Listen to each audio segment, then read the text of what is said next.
أما بعد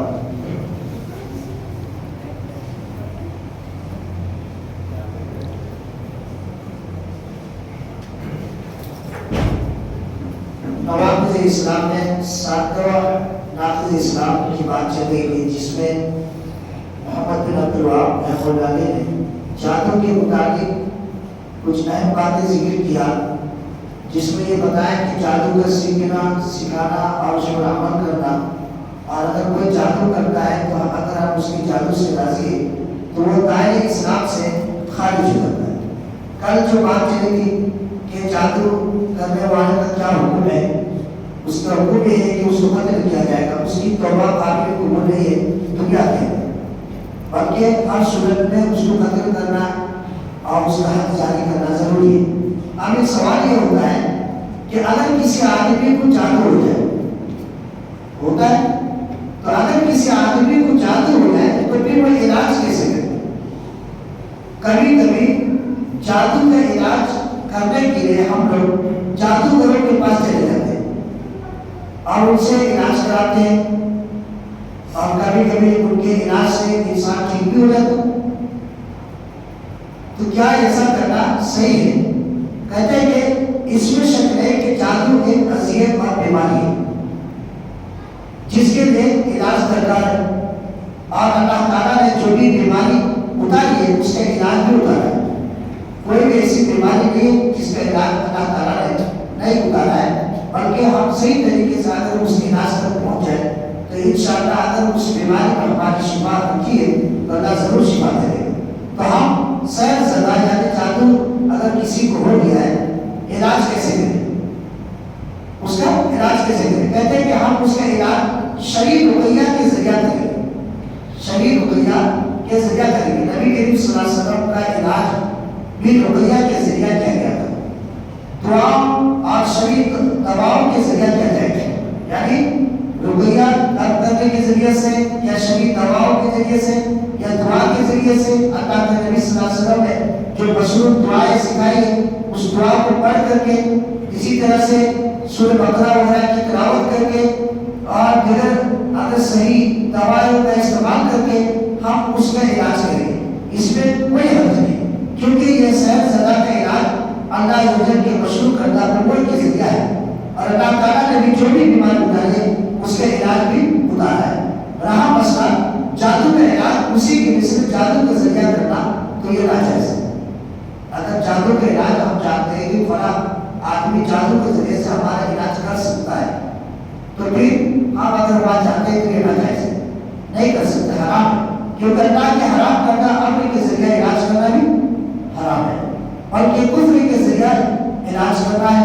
نبی کریم صلی اللہ علیہ وسلم کا ارشاد ہے تداؤ ولا تداؤ بحرام، علاج کرو لیکن حرام کے ذریعہ علاج نہ کرو۔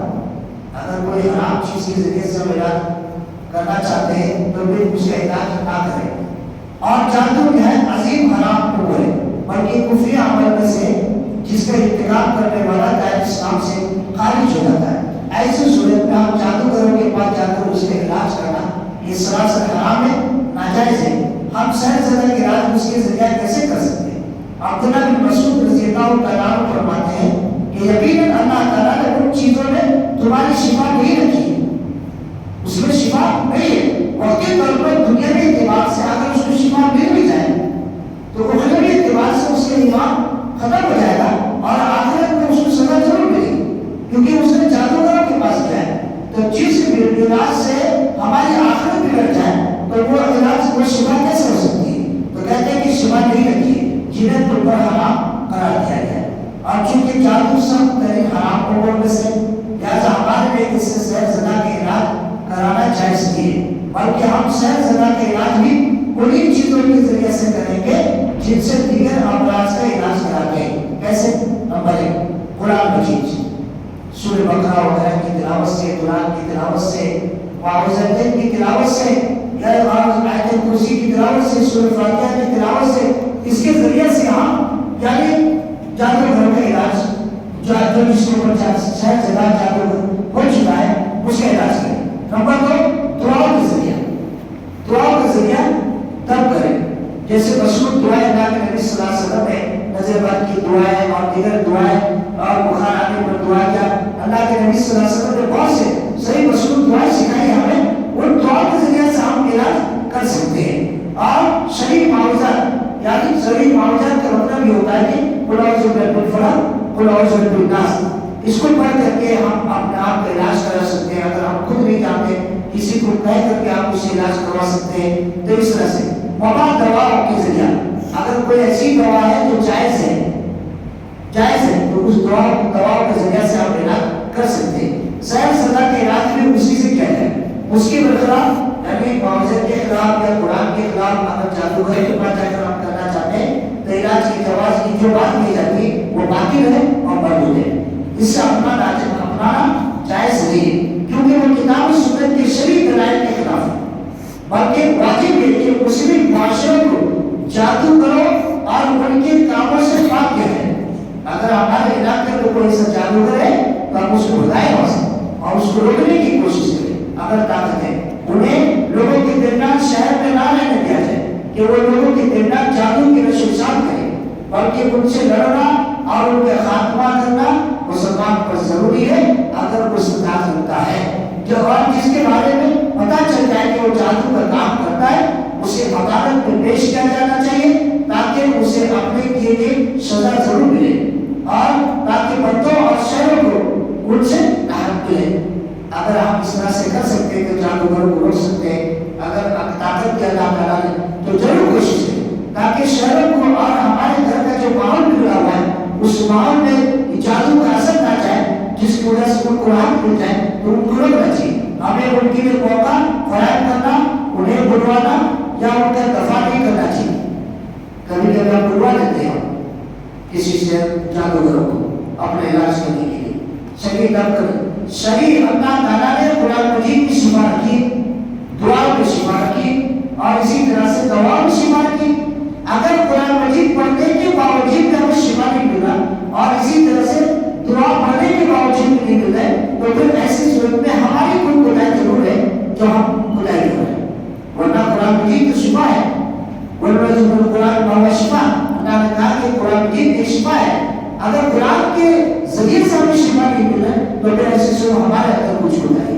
قرآن کی تلاوت میں کچھ گڑبڑ، یا تو ہم حرام لقمہ کھا رہے ہیں یا تو کسی کا ہم دبا کر بیٹھے. یہ ساری چیزیں جو ہونے کی وجہ سے اللہ تعالیٰ اس کے ذریعے سے ہمیں شفا نہیں دیا ہے یا ان کا دفاع نہیں کرنا چاہیے. اور یہ نہیں کہنا چاہیے کہ انہیں چھوڑو، لوگوں کا علاج کرانے دو، کیونکہ وہ جادو لائیں گے اور اس کے نتیجے میں ہم شر فساد اور جادو کو مزید اضافہ کریں گے تو جس سے ہمارا معاشرہ بگڑے گا اور ہم بگڑیں گے اور ہمارے ایمان خراب ہوگا. اللہ تعالیٰ ہمارے ایمان کو ختم کر دے گا اس جادو کی وجہ سے اور اگر ہم اسے راضی ہو گئے. یہ سوال ساری کتاب سے کوئی کس نے کیا تو انہوں نے جواب دیا روپیہ اور دم کرنے کے لیے روپیہ کرنے کے لیے خاص مراکز آفس بنانا اور ڈسپنسریاں کھولنے کے بارے میں آپ کی کیا رائے ہے. اس سوال کو اس کی کیا جواب دیتے ہیں. کیا جواب دیتے ہیں؟ یہ سلف کا عمل نہیں رہا، یہ سلف کا عمل نہیں رہا کہ انہوں نے روپیہ اور دم وغیرہ کے لیے ادارے یا جگہ کھولا ہے.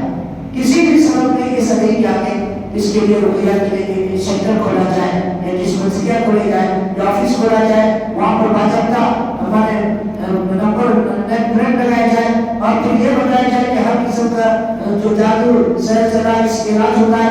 اس طرح کے ہمارے سبب کے اندر کوئی بھی موجود نہیں تھا. اس سلسلے میں توسع برتنا شر فساد کا پیش کیا ہے، یعنی توسع برتنا کی ان کو موقع دینا اور اس کو زیادہ فراہم کر دینا یہ فتنے کا دروازہ کھول سکتا ہے. اس میں وہ بھی داخل ہوتے جو اسے اچھی طرح انجام نہیں دے سکتے. کیا ہوگا؟ کبھی کبھی ایسا ہوگا اچھے لوگ آفس کھولیں گے، ڈسپنسریاں کھولیں گے، ان کو دیکھا دیکھے ایسے لوگ بھی کھولنا شروع کر دیں گے جن کو کچھ معلوم نہیں. آج دنیا کے اندر آپ دیکھتے ہیں حالات کہ ایسے ایسے لوگ علاج کرتے ہیں جن کو کچھ سورہ فاتحہ یاد نہیں ہے، آیت الکرسی یاد نہیں ہے، لیکن ہم ان کے پاس جا کر کے علاج کرواتے ہیں. تو اس طرح سے فتنے کا دروازہ کھلے گا کیونکہ لوگ تمام لالچ کے پیچھے بھاگتے ہیں.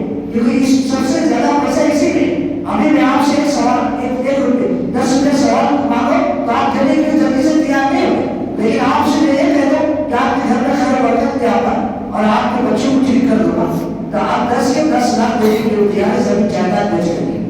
تو اس طرح سے اس میں بہت زیادہ تو لوگ تمام لالچ کے پیچھے بھاگتے ہیں اور چاہتے ہیں حرام چیزیں کر کے ہی صحیح لوگوں کو اپنی طرف کھینچے اور ان کو بیوقوف بنا کر کے اپنے آمادہ کرے اور اپنا پیسہ اکٹھا کرے. تو اس طرح سے بیوقوف بناتے ہیں. لیکن ان کو فرق دیتا کرے ہم دیتے ہیں.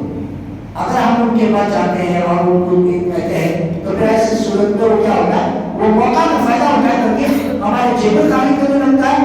بلکہ ایسے ایسے واقعات بھی آئے کہ اس جادو کے علاج کے چکر میں یعنی اپنی جائیداد کو بیچتی ہے, عزت تک داؤ لگا دی اور پھر اسی طرح سے کیا نہیں کر دیا. تو اسی لیے ہم ایسا نہ کریں, شرعی طور پر ہم علاج کریں. اللہ کے نبی صلی اللہ علیہ وسلم نے جو مسعود دعائیں بتائی وہ مسعود دعا کو پڑھ کر قرآن مجید کی تلاوت کر کے اور نماز کے اہتمام کر کے اور دعا وغیرہ کے اہتمام کر کے معاوضت کے اہتمام کر کے شرعی رقیہ کر کے شرعی طریقے سے ہم علاج کریں. لیکن اس کے لیے باضابطہ سینٹر کھولنا, آفس کھولنا, ڈسپنسریاں کھولنا, کھول کر کے نمبر پلیٹ لگانا اور پھر اس میں علاج کے بارے میں لکھنا, یہ ساری چیزیں آپ دیکھیں گے. کبھی ٹرین میں آپ سفر کریں گے, سفر ٹرین میں بھی آج کے لکھ کے لگا دیتے ہیں اسٹیکر ہوگا کہ فلاں جگہ ایسا فلاں جگہ ہے. آپ کو گھر میں نمبر ہو جاتا ہے, ہم ایک اس کے پاس چلے جاتے ہیں. کبھی کبھی علاج کے ذریعے سے شفا ملتے ملتے داخل ہو جاتی ہے, لیکن اس داخل کی وجہ سے آپ نے گھبرانا نہیں چاہیے اور آپ کا عقیدہ اتنا مضبوط ہونا چاہیے کہ ایک انسان مرنے تیرا ہو جائے لیکن غلط علاج نہیں کرے. خاص کر کے جان وغیرہ کے ذریعے سے کبھی علاج نہ کریں, کیونکہ موت اگر اسی میں ہے, ہم علاج کتنا بھی کریں موت آنی ہے. تو پھر ایسے علاج ہم کیوں کریں جو شریعت کو اس کا وجود نہیں ہے, شریعت کو اس کی اجازت نہیں دی ہے. خاص کر کے جان وغیرہ کے ذریعے سے ہم کبھی بھی اس طرح کے علاج نہ کریں. اللہ تعالیٰ سے دعا ہے کہ اللہ تعالیٰ ہم سب کو یعنی جادو جیسے بیماری سے بچنے اور دور رہنے کی توفیق عطا فرمائے. اللہ تعالیٰ جادو کو فروغ نہ دینے کی توفیق عطا فرمائے. اللہ تعالیٰ اگر ہم میں سے کوئی بیمار ہے اور تو شفا کامل عطا فرمائے اور اللہ تعالیٰ صحیح طریقے سے صحیح علاج کرے, شریعت کے دائرے میں رہ کر علاج کرنے کی ہم سب کو توفیق عطا فرمائے. آمین. سبحان اللہ و بحمدہ واشهد ان لا اله الا انت استغفرک و اتوب الیک.